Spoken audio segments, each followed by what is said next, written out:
Máte doma tuto naši skvělou brožurku? Víte, k čemu jsou tyhle produkty v tomto složení?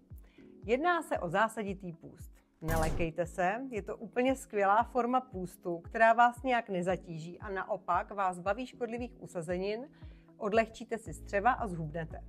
Zásaditý půst podle pana doktora Jenčury se provádí kombinací zásadité stravy a trojskoku odkyselení, což je čaj, Wurzelkraft a majné báze.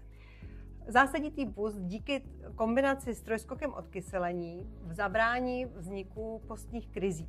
Takže tento půst je naprosto snesitelný pro každého, ale pozor, musíte ho provádět pouze, když jste zdraví a netrpíte žádnými chronickými chorobami.